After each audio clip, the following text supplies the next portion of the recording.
Hi, it's Colleen Schmidt from Divination Counseling Service here today to present the new moon of May 11th, 2021.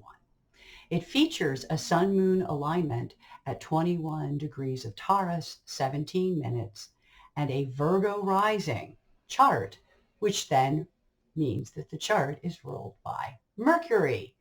So we're going to see what that means for us and for any new projects that we want to start in the next month.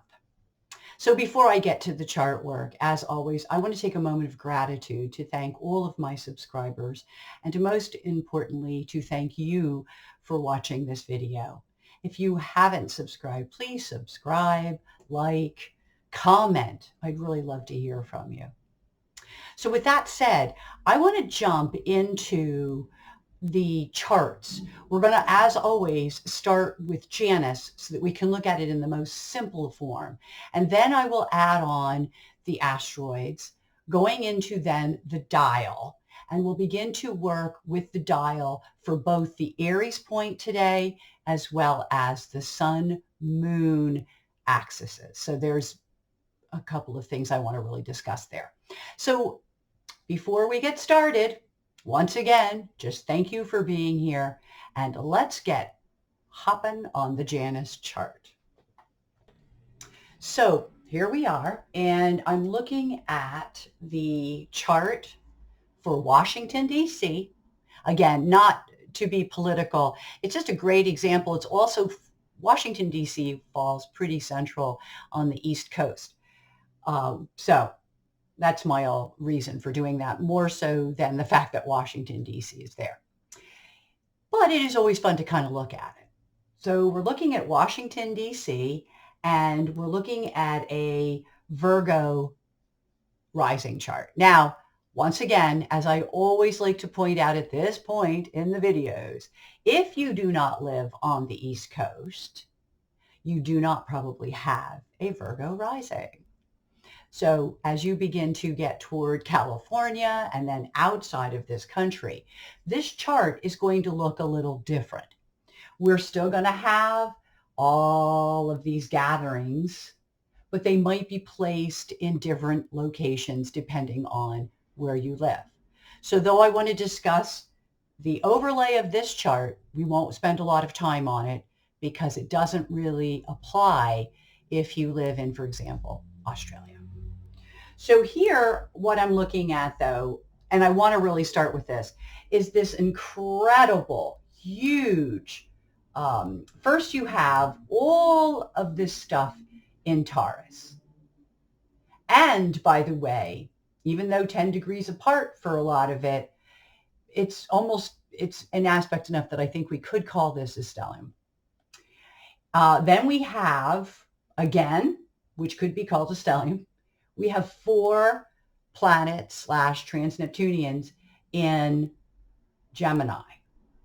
So, and then 3 in Cancer. And they're all in aspect to one another in Cancer as well. So we have some interesting clumpings of planets. This will not change.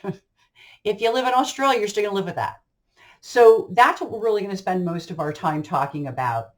I do want to just really briefly point out, though, that in the Washington, D.C. chart, that you have Mercury, which rules this chart, right on this ascendant, and that is an aspect, 6 degrees here. And that tells us a lot because it's really interesting that Mercury, this rather fast-moving planet, is right now residing on the 9th house side of the midheaven, but will at some point during this next month, literally probably within a week, will cross over and into the 10th house. And just really briefly, I don't want to spend a lot of time on it, but I do want to discuss this. When it goes from the 9th house, we think of ideologies, we think of big financial institutions, big institutions. But what it really represents there when you're looking at like Mercury, besides paperwork, because I do believe paperwork is highlighted in this chart, I also think it's communication. I think that communication might cause or bring about with regards to Washington. Now, again, this may not apply where you live, but I do believe that as it moves into the 10th house, that there could be some ideological changes, some changes that result from news, information, and what's communicated. When I wrote about it, because I write a little essay for my website, you check that out at divinationcounselingservice.org, and there is a link to it on the YouTube where I do my comments. This Mercury jump is really interesting in light of where we are, because Mercury, that whole 9th house in this Washington, D.C. chart is lit up like a neon sign. And one of the things that I like to remind people when the 9th house is so lit up, whether it be the solar return or a lunar return, is that there's going to be changes, big changes. And the fact that you have the sun and the moon in that house as well, I believe bodes well for changes in communicate or how we communicate, but also changes in perhaps how we think and or what we know. Because the I think is the 3rd house. The 9th house is the complete opposing house. So I always contribute this one to the I know house. Okay. So I think we're going to see some changes there as a result of news or information that will be coming out with this new moon or somewhere in that proximity of time. So now I want to talk about the chart besides the things on Mercury. And, you know, I do want to say that I did write some notes down on this, and I didn't do a whole lot on Mercury. Oh, that's why. I do have it written down. I wanted to do this. For all of you people out there that have the Janus program, this is for you. You're going to come up here, which is why you notice my pen's not out yet. I did want to show this. Yes. Okay, now what you see here is a planet. And in here, this is the planet that rules the chart itself because of the Virgo rising.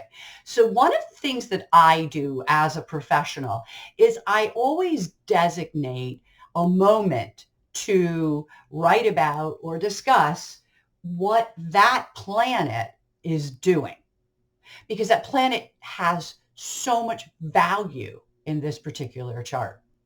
So here it tells you that it's in Gemini, which is also ruled by Mercury, which tells us that it's a very strong placed Mercury. Okay. Also, I don't think it's not so great in the 9th house. It's not a great place for it, but it is great when it's in Gemini. So what I did here was, now you have to understand, this is written like a natal chart, and this is not a natal chart. So one of the first things that I like to warn people about when it comes to astrology is that you have to be able to make in your mind a differentiation between somebody who was born with an aspect and what that means, and then knowing what that would be as a transit. Okay. Because as a transit, it's going to be a little different. It's going to cross over. It's going to teach its lesson. It's going to move on. It doesn't change the dynamics of the energy. This is still, okay, this is still in Gemini. It's still in the 9th house. Okay. So it's not going to change that. And the 9th house is still about philosophy and spiritual matters and about broadening intellectual horizons. It's still about all those things. Interest in travel and education, 2 things that are very hot because of the virus. So right there, you know that there's something coming in that arena. It also talks about being curious and inquisitive and knowledgeable in many subjects. I don't know that that's true of the general public, but I do believe the general public is going to get a B12 shot when it comes to knowledge, that I do think something is coming. which could also be hot gossip, but gossip in a way that I think is an aha moment. Okay. So we see here that it is trine Saturn. And, you know, and I'm going to talk about this a couple times. Saturn is going to be huge, and I'm going to get to that in a minute. But remember that Saturn doesn't do anything right now without Uranus, and that's anxiety. And one of the things that I definitely picked up while doing this chart is a kind of a reserve with regards to communications with other people, being more thoughtful maybe about what is said, being more conservative in our, we're not going to let it all hang out there. And it's interesting because we are opening up. And in this country, and I think other countries as well, but in this country in particular, we're opening up, and you would think, oh, that would just be a deluge. That's not what I'm saying. I'm not saying that at all. So that is not necessarily going to be true in this situation, okay? Because of the dynamics of Saturn, there's going to be a lot of what I would call more reserved thinking or more thoughtful thought in our thinking things out, thinking things over. You know, it really fits really the trine that we would be in many respects questioning things, maybe even within ourselves, that this might be a time when we aren't throwing all that out on the table. And some of this will be due to that anxiety of that Saturn-Uranus square.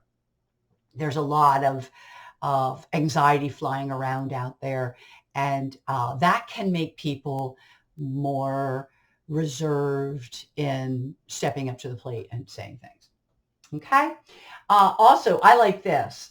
Mercury is conjuncting the moon's north node, and this is great because they're talking about how stimulating it is. They also talk about misunderstandings between people because of miscommunication. And here we go again with that's actually helpful then to have this Mercury trining Saturn, because it means that we are more aware of miscommunication or the fact that people can have misunderstandings between them. Okay. And that throw that anxiety on top there, because you're going to see in a minute that configuration is rather important right now. So then the other one, and this is the one I was talking about, is the communication, the Mercury, I want to say communication, but it's Mercury, is conjuncting midheaven. And if you think about strategies and, wanting to achieve, or, I do believe that's true. And I also believe that the strategies are one of the reasons why we're not going to be putting all of our cards out on the table, because I believe that strategies will be involved in a lot of what is going on over the next month. So I wanted to spend a little bit of time on that. If you noticed, only the first two paragraphs would not apply to you if you were not living in the DC area or where I live, okay, for that matter. And I'm not in the DC area, but it's not that far away. It's commutable. Let's just put it that way. Not on a regular basis. You wouldn't want to do it, but you could do it. The other aspects that I want to get into here. Okay, so now I wanted to do this the way we do it in Solar Fire, but I'm so like, got to really work on this program. And I tried to work on it for a little bit to try to get to that place where I could see all the aspects of all the different planets. And I just think that I was going about it wrong. So unfortunately, I'm still dealing with, I need to learn. But this was interesting. So because we don't have a lot here, we can see this. First of all, this ascendant, and this is the DC chart, does a lot of trines here, okay? But I want to point out that it's still pulling in this trine of Uranus, even though it's 9 degrees, because we go very far when it's this kind of chart, all right, which is a new moon chart, but also because of the ascendant and the midheaven, and we do go 10 degrees. The moon, we often go 10 degrees because it moves so quickly, but not always. And again, it depends on what kind of chart it is. And this is where astrology gets a little of the sticky wicket, because if you don't really know the difference between the charts, it would be very difficult to understand how far we could be allowed to go on those orbs. But they do keep it in here. So I do want to point that out. The sun and Uranus are a part of that trine with the ascendant, and they make it a grand trine when they pull in Pluto. Okay, that's a grand trine. Now, the grand trine does not extend to Uranus. You can see that Pluto, though it has a beautiful sextile here to Neptune, does not. It simply passes that Uranus point. But it does mean that for Washington, D.C., it does bode well for some of the new policies going through, which is, in my opinion, a very good thing. I think what's really interesting about that is they try to make it like the country doesn't want infrastructure, or at least half of it doesn't. We know that's not true. It doesn't matter what side of the political. That's where Joe Biden is bipartisan, because Republicans want these things as much as Democrats do. So, and I think that grand trine speaks to that, because when you're looking at a chart like this, the moon can be seen as the people. And so there's this, we do need to transform. We do need to take that opportunity. And that's really important. The other thing I want to point out about this Pluto is it's getting awful close to 27 degrees. And that's when the country, we're feeling it now. There's no two ways about it. We are we're beginning the throes of what will be our Pluto return. And again, I say this every time, we will do a whole session just on that one. But I do love that it's in this beautiful trine energy, and that though Uranus is not involved in the trine with Pluto, Uranus is involved in the trine with the ascendant, the environment, and that between the change of Uranus and the changes or transformations of Pluto looks really good for that. Okay. So, and I do believe it's healing, and I'll talk to you about why that is in a minute. Okay, so let's look at a few other things. This is really crazy, this one. And the reason why is because of because of this, the amount of blue. Okay, so here we are. I'm just going to tell you how I cheat. Astrology is based in math. And when I was early on in my astrology years, or my years as an astrologer, I should say, I definitely did a lot more math, and now I don't. Okay. Sad but true. I still do some calculations when we get later. I did all my axis stuff by hand because it's just easier for me to do it that way. But when it comes to stuff like this, look at this. You can pick out the colors if you're not colorblind. You could pick out the blue versus the red. And in this case, we only have one opposition, and then we have all of these red squares. Okay, so that's where it won't be easy, and so we'll talk about that in a sec. We talked about the trine, and we talked about the grand trine, but I don't know if you can see this. This is DC again, so it will not necessarily make the same configuration depending on where you live, but I want to show this because I like to be educational. Look at this to the sun. Okay, so we're going to use the sun because it's perfect. Here's the sun. It bops to Neptune. It bops to Pluto. And it comes back to that ascendant. And if I could erase everything in there, and believe me, you know what? Let me get my pen. So we got the pen. Okay, see, everything comes up when I do that. Okay, I'm going to get this pen so that you can see this better. All right.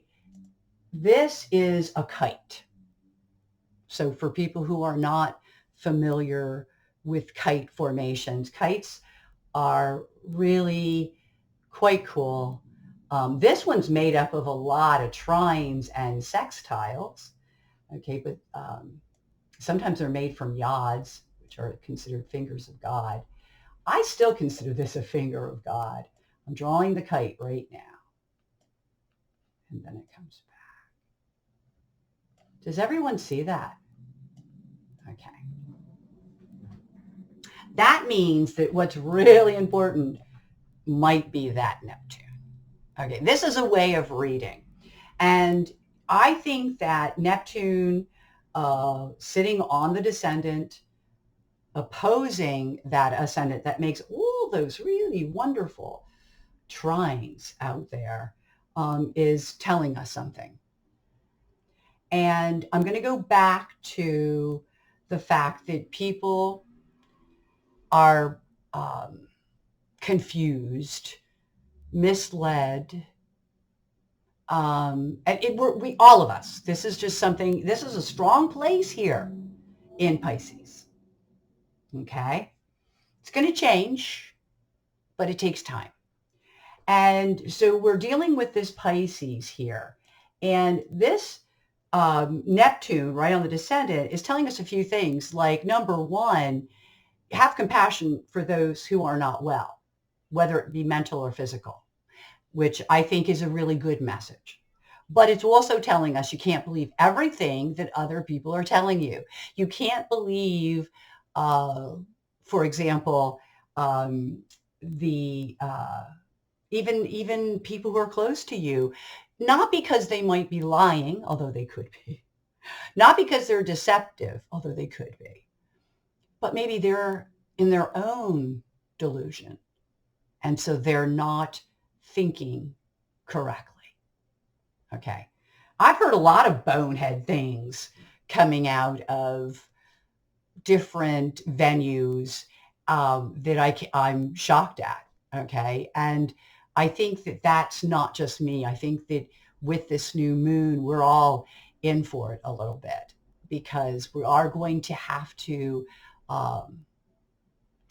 stay alert, stay awake. Okay. That's really important right now. So I do want to say that.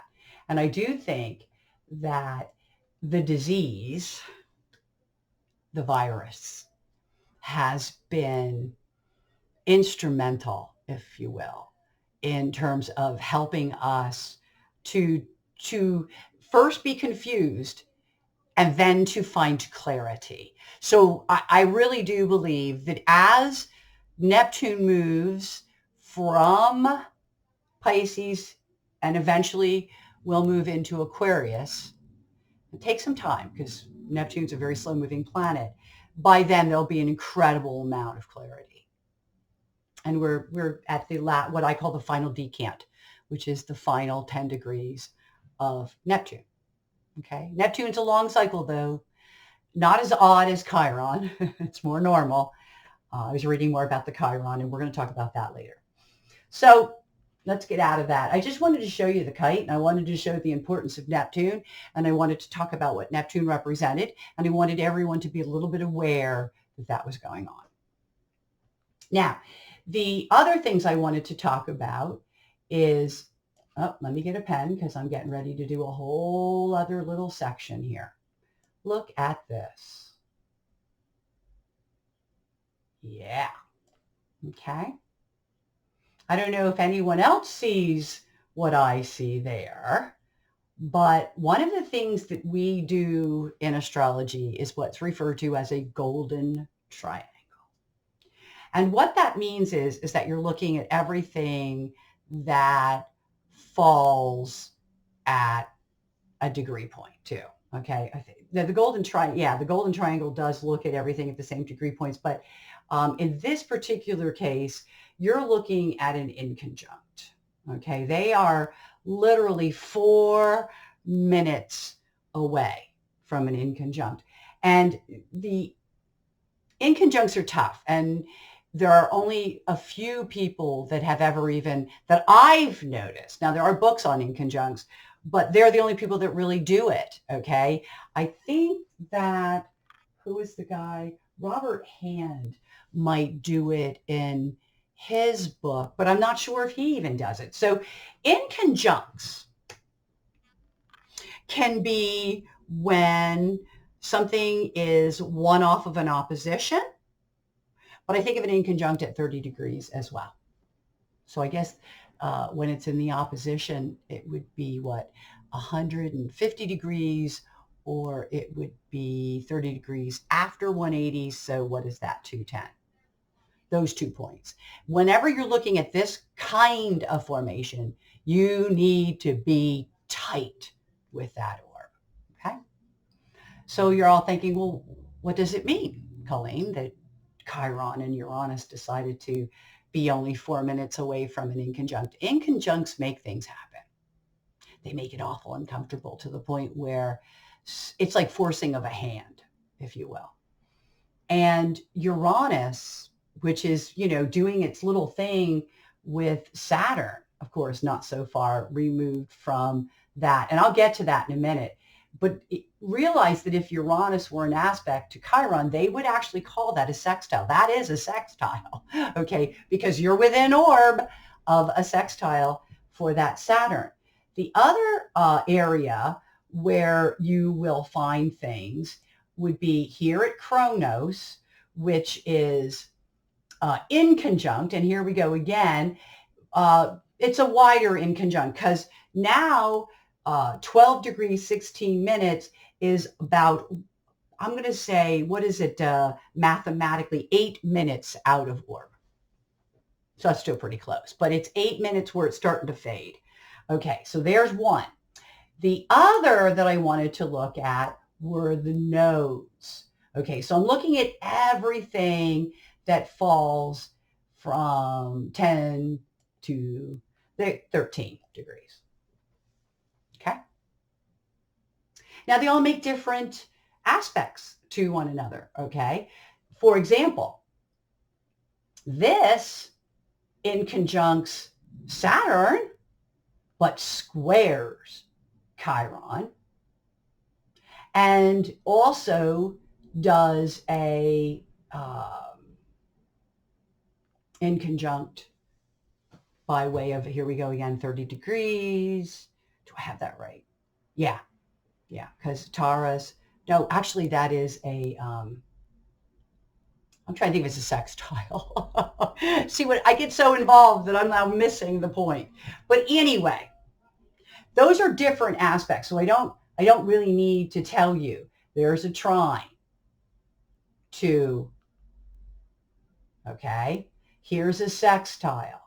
So I don't have to say to you, okay, they're all just coming in from different areas. I think that's what I want to say. I want to say to you, they're in aspect with one another, that they are playing ball together, that the trine of this sextile is a trine. I'm doing it with my finger. This is a trine. Okay. This is what I was talking about. That's another inconjunct. So, and that is an inconjunct because you're talking about now less than 30 minutes. So here we are, okay? And we have all this kind of weird stuff throughout the chart. And it's covering so many different areas of the chart. And again, it will be different depending on where you live. So it wouldn't be, the 7th and the 8th house and the 9th house and the 10th house. And it wouldn't be those houses. It would probably be other houses. But that doesn't mean that the aspects aren't still happening. They are. Okay? It's just that in this DC chart, these 2 aspects here are involved with our ability to express ourselves. When Saturn is in the 5th house, it is a little harder to express yourself. So there's number 2 on why we're going to be more conservative in our conversations. Okay. I'm going to get to the 3rd one when I get to the next chart. Hopefully I remember. Okay. So here we have all of this. And what I like to do as an astrologer is look at all of that like a big conversation. So we have the nodes, our connection, our timing. okay? And they're involved in this. Chronos is authority figures. Well, that makes a lot of sense because look at this. Saturn is also kind of authority figures or structures that we have to adhere to. So there's something about Chronos, social standing, us in the world. Oh, and I totally forgot Mars. What was I thinking? I mean, this connection up here, this is worth talking about in and of itself, okay? But Mars that's our actions and to take our place in the world and to be credible. Sometimes it's going to mean keep your mouth shut for a minute until you can figure out where other people are. I just had to say that, okay? This is about healing, and some of the healing will happen rather suddenly where you're now free. They're lifting restrictions. You're free, okay? Well, that's a Chiron move. But also realize this, Chiron brings change. People with strong Chirons don't let up. I know because I have some for clients. I know because I have a very strong Chiron. So one of the things about Chirons are they are here to teach us things, either literally or figuratively speaking. Now, if you couple up Chiron with Uranus, you are looking at people who are here to kick up real dirt and create real change. Change that is healing. And it's almost like we're so uncomfortable with the way things were or are that we need to change them. The uncomfortableness, that need, that itch, if you will, that is an inconjunct. So it's really a really cool chart because it tells us that we're going to heal. Okay.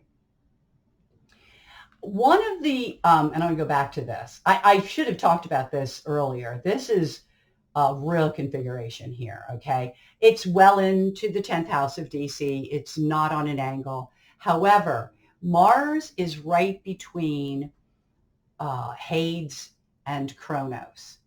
And not to be political because I'm not really into politics. I mean, no, I am into politics, but not on my videos. The fact that they just raided Giuliani's place is a real sign that there will probably be criminal indictments against him, but not just him, okay? One of the things that we're recognizing, okay, and we are recognizing it because it's in the news every day. And again, I'm doing DC's chart, so the fact that this is in the 10th house is pretty significant because there are bad leaders.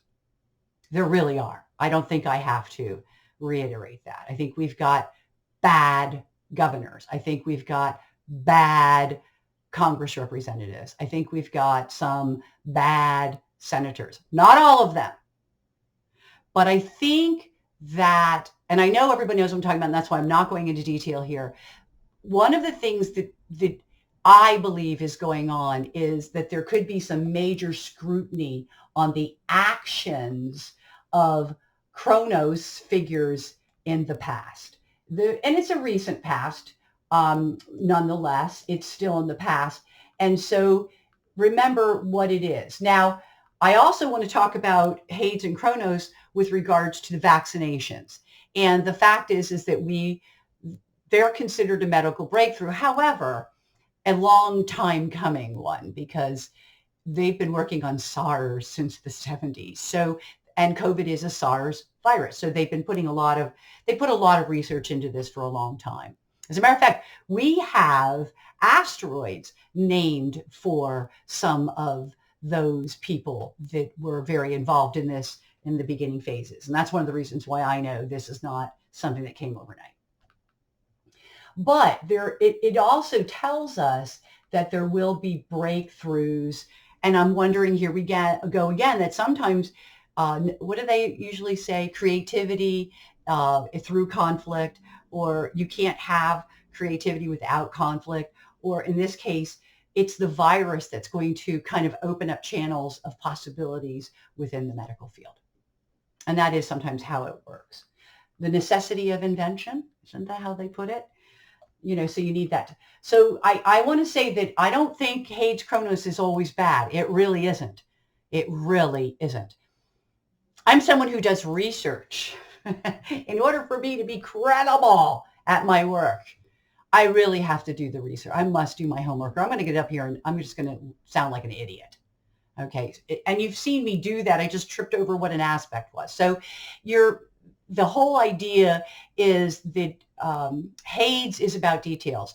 It is about getting to the bottom, that's really also a combination of Adamitos, but you really want to look at Hades as your homework, the research, the nitty gritty, the get down in the dirt kind of an energy.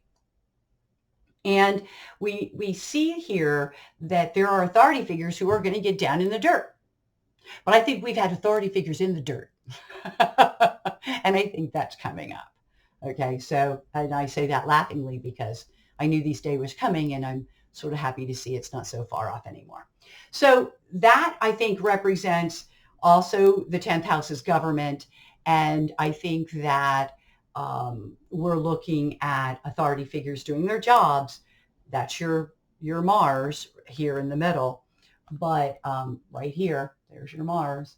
So the action is that. Now, Mars is not the best in Capricorn. It actually weakens it because, in Cancer, because it's the opposite of Capricorn, which is actually a good place for it, okay? And whenever you see a planet that's good somewhere and then it's opposite of that, it's usually weakened. That's standard. I know that Mars is an Aries thing. I apologize. Unfortunately, I'm on a city street and we have sirens all the day. So in any event, as we move it through this chart, realize that this Mars is significant because of things like this. Okay. The square to Chiron, how, again, how difficult it is for this leader to do what needs to be done. And I do believe it needs to be done. I think one inspiration was waking up and having Mexico have a complete rail come down. Okay. I'm hoping they're listening, because that will be us if we don't fix some of our infrastructures. And so that's also the fact that in order for him to get these to pass, this healing, it's a struggle. Okay. But it's a struggle also because these are the same leaders that thought it was okay to raise the deficit by cutting the taxes on the rich and the corporations, thinking that the old Reagan policies would work. And we already know they don't work. They have never worked. We're just not ready for corporations to trickle down. They only want to hoard the money and continue to create that big difference between the rich and the poor. Okay. But I also feel that with the thing of Giuliani, we're going to be finding out that some of these people are guilty of some really bad actions. And the other authorities have done their homework and have looked at the past. And so you see how that works both ways, just like I tried to do with Chiron when I tried to explain how all the players fit the chart. Well, all the authority figures are fitting the chart. It's just what side of that Hades Kronos are they falling on? Okay, so I want to talk about that. Other things I wanted to talk about were, I thought, now Adamitos is here, and Adamitos and Venus is that people are reserved. They're reserved about showing their feelings. They're reserved about their money. They're They are, but at the same time, it comes with this beautiful north node. And it makes me wonder if and it's all an aspect. Now, the North Node is really with Mercury, so that there is a lot of connections that'll be made, contacts, there's conversations. But with Venus there, it makes me wonder, are people like holding back, like they're complimenting and they're being very nice and but they're not really saying, because they don't want to not Venus here. You want to be Venus here. Okay. So I thought that was really good. So other things that I wanted to talk about on this chart before I get to the next chart, we already know that the sun and the moon are in a wide orb to Saturn. Okay. And all that is telling us is that as we begin to open up and we begin to go back to life, we have to still be careful.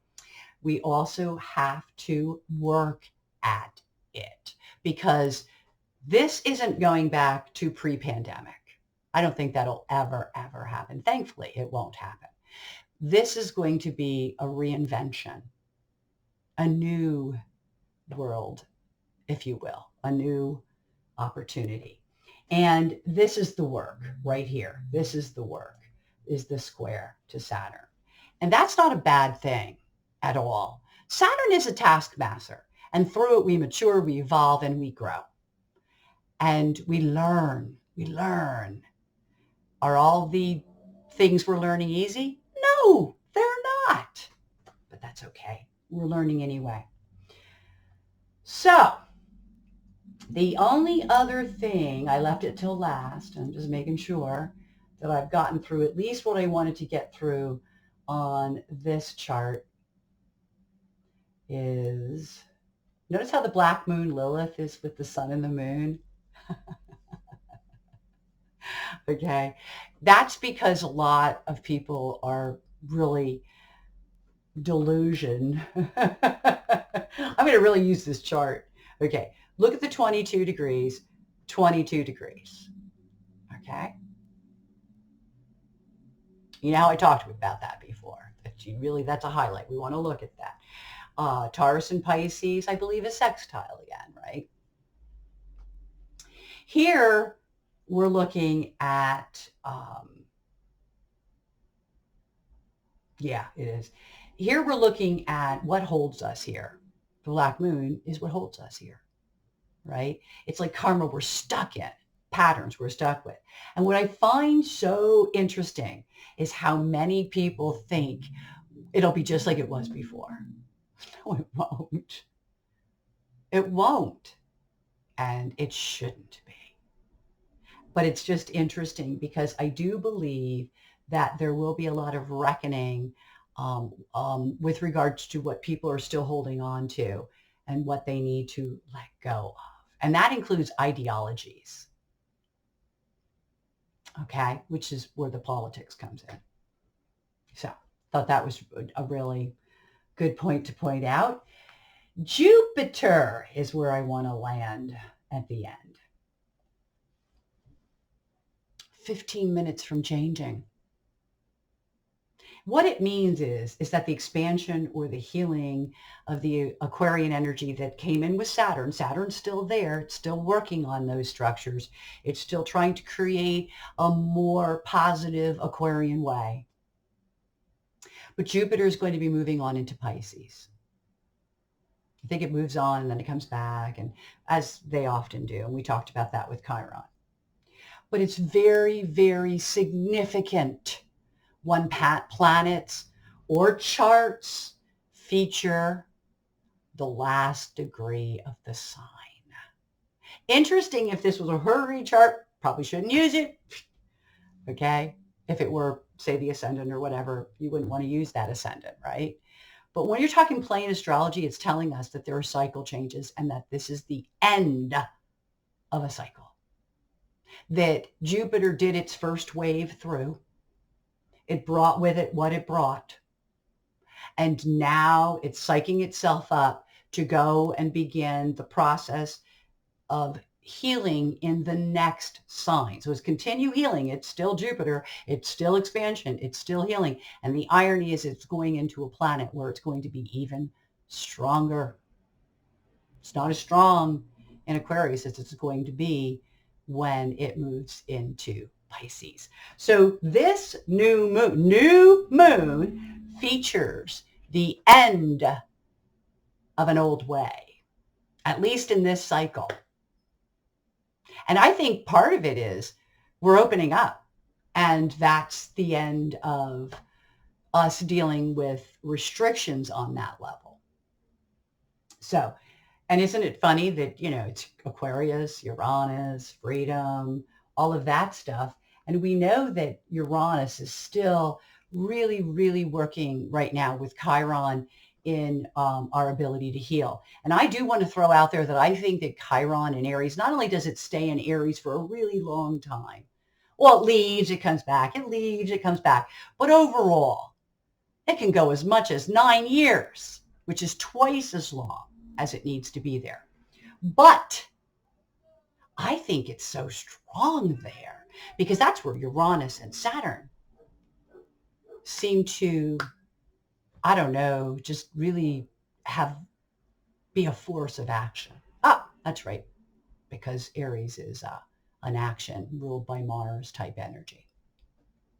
Okay, so I went on a little longer than I wanted to on that. Let's go and look at the next chart.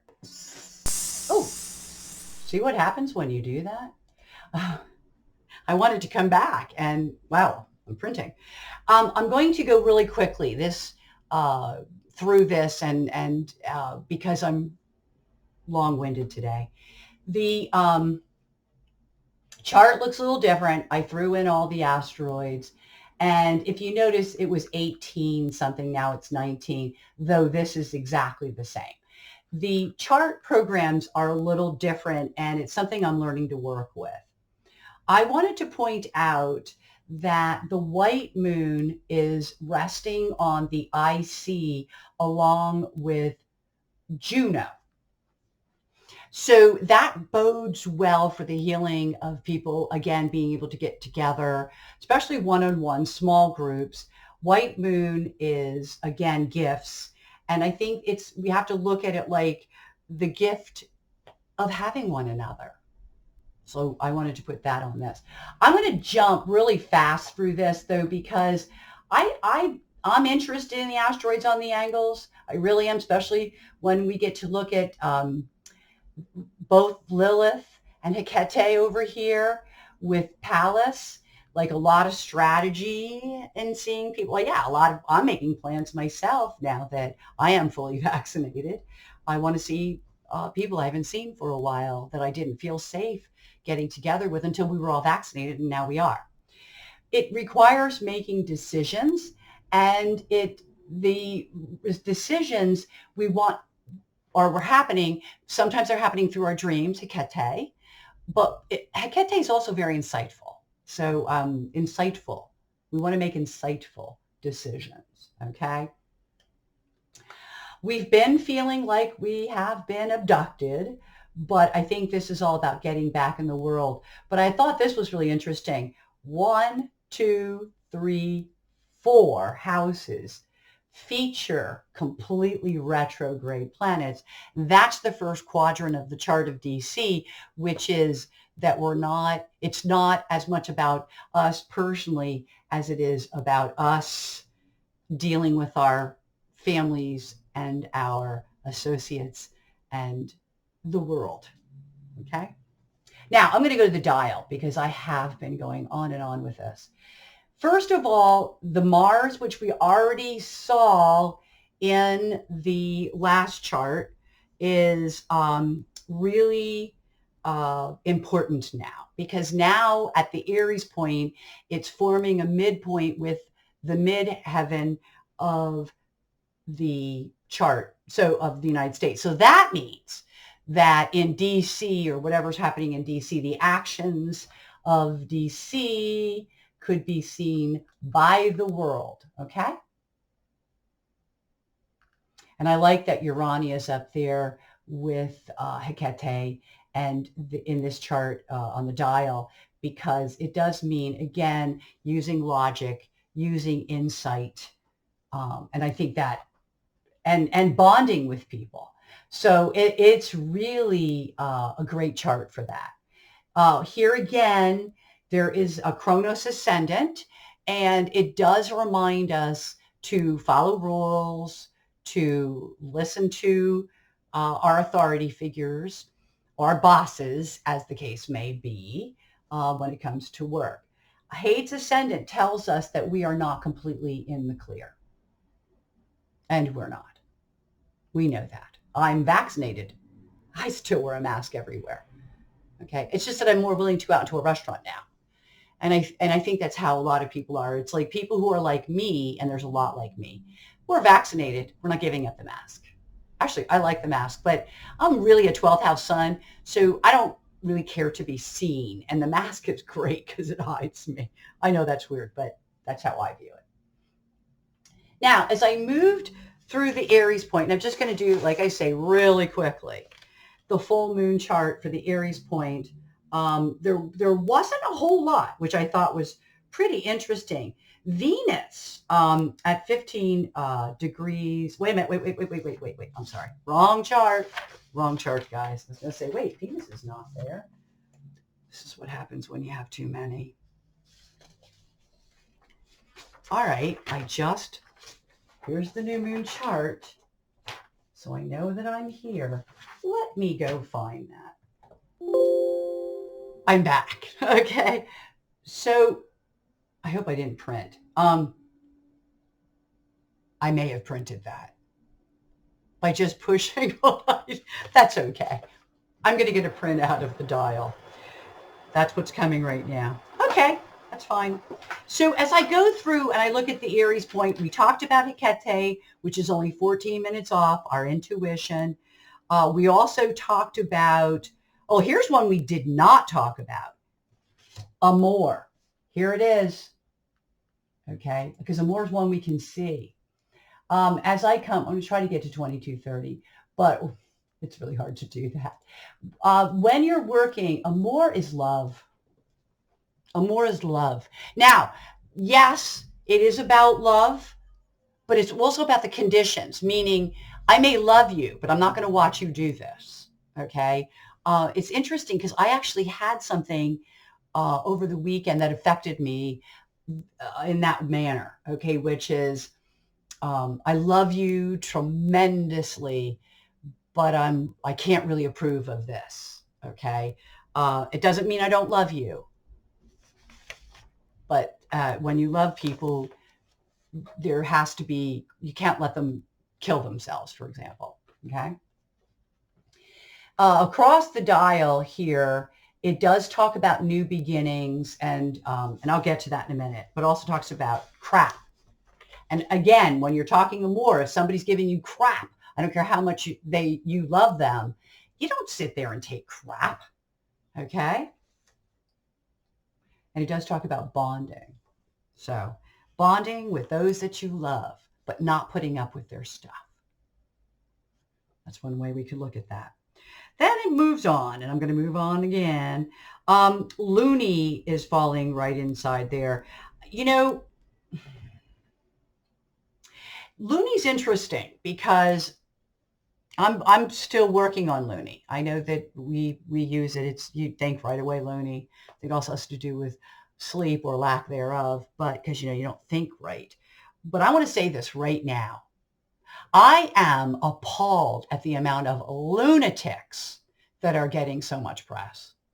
And I'm going to start with the politicians. We are, after all, looking at DC's chart and, it just being gaslighted the way that we've been and are still. I find it appalling. So there you have it. There's an example. So then we move on, as I like to do, and I talked about doo-doo. How about how charming people can be when they're feeding you crap? Okay, that's in there too. I had to say that. Oh, yeah. And I also feel that people are dizzy right now. This is interesting because Dizzy shows up and so does Looney. And I really do feel like the reason why some people are not opening their mouths, myself included, I don't know what people are thinking right now. And I'm not sure that some people are thinking, at least not logically. So I did want to throw that out there. There's a lot of disconnect, a lot of, what's the word I want to use? Chaos in the world. But you know what's really interesting is this one comes with a body. And it makes me wonder how many people need to work on their bodies, particularly after spending a year with a virus going around. How about the amount of people that we're going to hear, oh God, why me? That's in there too. Okay. These are all, as I like to put it, these are asteroids that are making an appearance at the Aries point. And I'm just picking out some of the highlights. Obviously, there's probably a ton more. I talked about Urania. That's logic. And I think that people are having a hard time with logic right now, even when they're hearing it, because of all the craziness and because of the retrograde. So we have a retrograde on that. It is telling you that when people are sick, to be compassionate. It actually says that outright. And it also talks about if you have money, use your compassion, put your money where your mouth is. I thought that's pretty interesting, right? Oh, actually, I'm wrong. That's actually in another, I'll get to that in a second. I jumped. Okay, I'm on another axis. This is the one where you're bonding with people. This wants me to tell you, too, that there's a lot going on that you don't know about still, and that it's not like you remembered. I think that's really important to bear in mind there. Okay, let me get to a couple of things that I wanted to talk about. I was going to go through and do the vaccinations again, but I'm going to save that for another time. I haven't done a whole lot of that. And this is something I'll just share with you really quickly before we do the next axis, which will be the sun-moon axis. When it comes to viruses and to the vaccinations, we actually have asteroids for that. And we can follow that in a chart. I could be doing this every month or whatever and looking at each of those. But I really chose not to do that, mostly because I don't believe that the vaccinations or the virus itself is supposed to be the focal point. I believe that they happened for us as an opportunity for growth, healing, and development. So I'm not spending a lot of time on them as I am Uranus and Saturn, which are huge, and Pluto, which is transformational. And we as a country will be going through something that I think is going to be huge. Okay. So now I'm going to get to two things I want to point out. We talked very briefly about the Uranus Chiron before. Sorry, had another siren, and I can't talk while they're going by. So I have to admit that there are times when I'm even working in the office, and when it gets too crazy, if there's road construction or whatever, I'll take projects to another room. I'm not a person who can handle all the exterior stuff when I'm working. Okay, let me talk about Uranus and Chiron. Let me go back to that. It's a strong statement. I believe this chart, wherever you live, is making a strong statement. I also believe, as it was put in Barbara Hand Close's book, that when you're dealing with Uranus and Chiron, that you're dealing with what they refer to as a vortex of consciousness. And I do believe that's what happened. And though there are people who complain about our woke state of mind, realize that this is all part of this chart, that being and staying awake are what it's highlighting right now. So that's really good. Okay, last thing, and I got to get this done because I've just taken up too much of your time, is the sun, I was right, is down here at 2117. I'm close enough. I'm not going to go to, look at this Aries Chronos. I'm telling you, we're going to hear a lot from the president, from doctors, just like we've been, but I think we're going to hear a lot about Rudy Giuliani and all of those cronies from the last administration. And I, for one, am happy to see them get their up and comings. So although it's not my job to care, and I really don't, I'm just happy we don't have to deal with them anymore. I don't care whether they get in trouble or they don't, but I definitely know that that's what this chart's referring to, because we shouldn't karmatically care. One of the things that this sun tells us immediately is that there are wounds, there are woundings. Let's look at the Black culture, okay, and what they've been through. And the 1619 Project and how much the Republicans are fighting against that. That is history. I don't care. My family wasn't here then, but many families were. And they came in bringing slaves. And the reason they left England is because they wanted to hold on to their slaves. And they will say that that's not part of it, but it was. And so the reality is that there's a real struggle with that right now. And that will not be resolved easily with this configuration. Okay. Now, I want to talk about that configuration for just a second. Here we are. I'm going to do it just like this. Because though we have overreaction involved, it's close, slightly out, but not really far, is this overreaction. Okay. And the overreaction is the result of childhood or wounding or traumas and people. But let's talk about DNA and how we carry DNA with us. And so, and it's not just, how do I put this? What's going on does not only make Black people angry.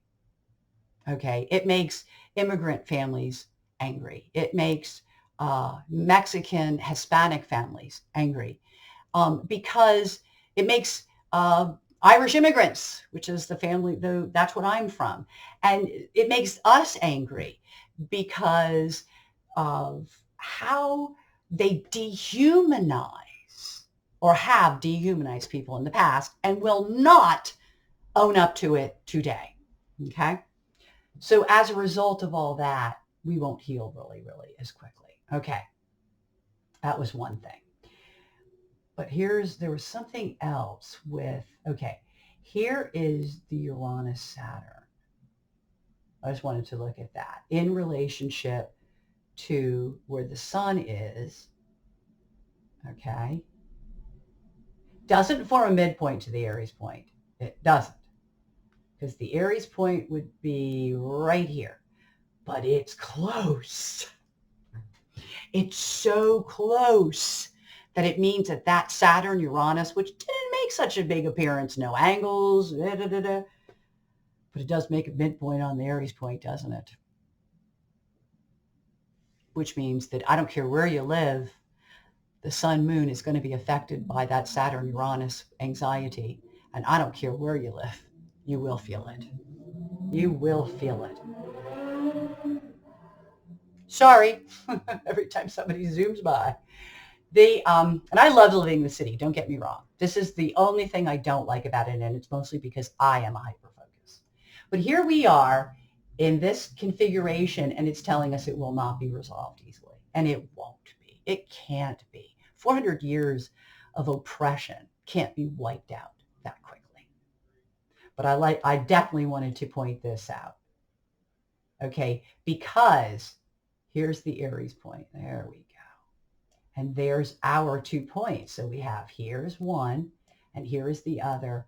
And then right here is the Aries point. It's pretty interesting. Sort of means that nobody's going to be left alone on that. So let's look at this sun axis as the very last part of what I'm doing. So let me grab my paper again, which should be right here. Yeah, there it is. I have a lot of paper. Fortunately, I recycle paper.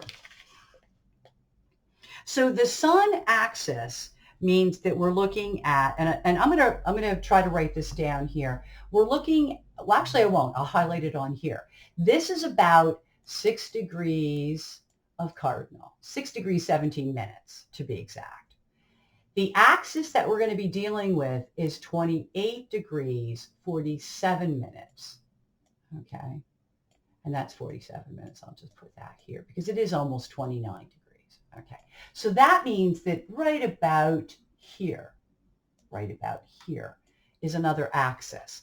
And then it goes to 1347. So now I'm going to get my 13 and there's 47 and then these will cross. And so it's going to be tilted, and I should draw it from here.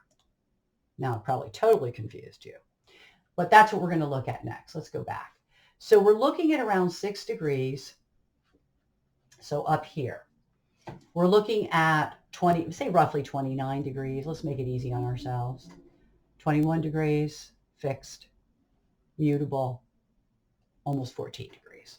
Okay, so that's what we're going to be looking at. So as I go into the cardinal, because there's two cardinals, we have to go, Eos confirms that it will be very chaotic. Remember, I had mentioned that already. I wanted to show this because the Aries point is reinforced here. And it is maybe a different asteroid, but it's reinforced. Okay. And that falls down here at right here. Okay. Then we're going to talk also about, it's interesting too, because that comes with Isis. Okay. And endings. And I attribute a lot of that to, we don't have to do things in pieces because we'll have access to be able to go out. And also just look at this. We're questioning things because we're surprised by, and I look at this as deaths. Okay. So, ironically, Orpheus is also there. Okay. So when you look at the fixed signs, we're down at 21 degrees. Hephaestus is running there, which means odd couples.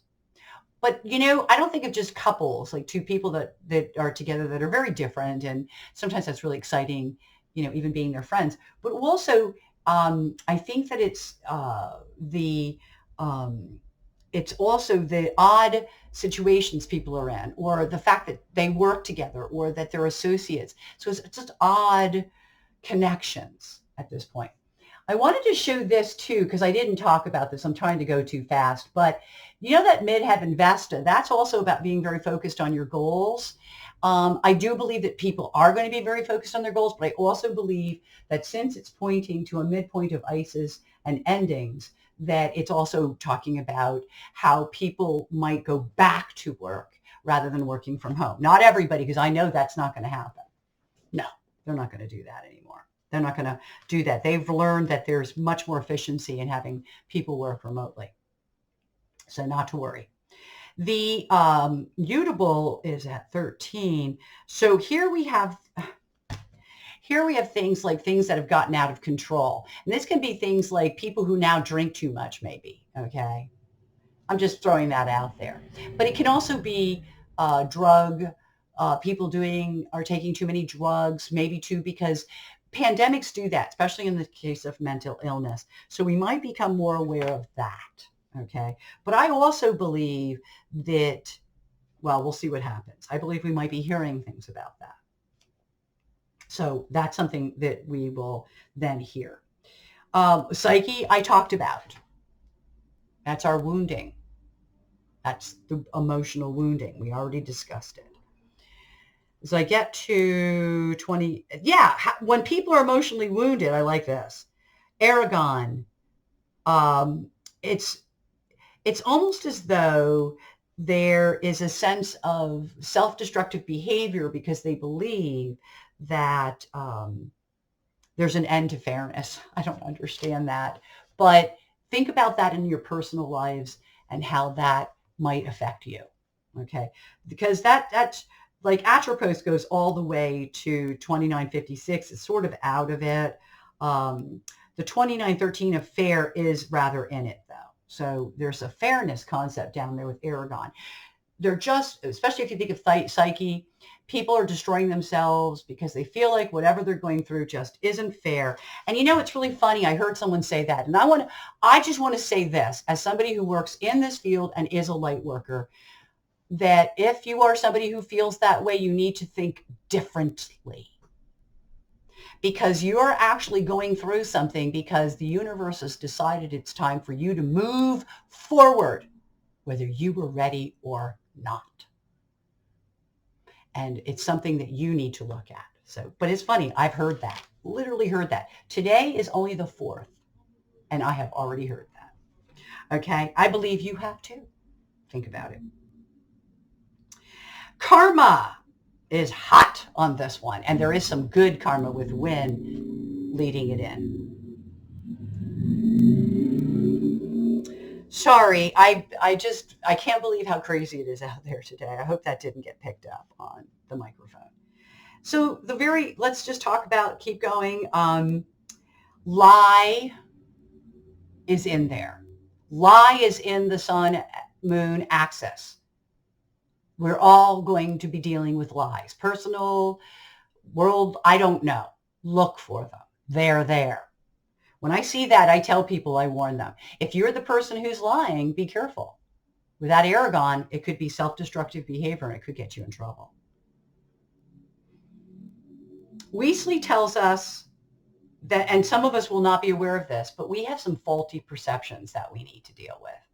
Weasley makes an opposition to the sun, which means it's right on it. And that is a lot of faulty perceptions. Another reason not to jump in conversations without thinking it through. Astrea, again, it's going to go on and on what we're seeing. Also, watch as people try to actualize things. Okay, whether it's Biden trying to get what he wants across, or it's somebody else trying to actualize things. I'm just saying, pay attention. That's all I'm going to say. I'm almost done here. Sometimes it's just a little too little, a little too late for some things, and that is going to be true. How often does it, when it comes to money, do people feel that they don't get to make their own decisions? That's something to think about in this one, especially when lies are concerned. That people don't get to make their own decisions. This is a really a cool one. It's almost like, well, this is what we have to do. Well, why? Well, because that's what we were told. Well, how do you feel about that? Well, I'm not allowed to feel. I mean, I'm not allowed to have an opinion. How often does that happen? How often will it happen this month? Especially when it comes to money and things that we're excited about with regarding to money. So I'm going to leave it there. Let's come back. So I'm back. And I just wanted to say goodbye in a proper way. I want to thank you for bearing with me. This is really long for me. So with that said, I'm going to jump off of here real fast. Take care. Be well. And as always, only happy readings. Right? That's what I feel like.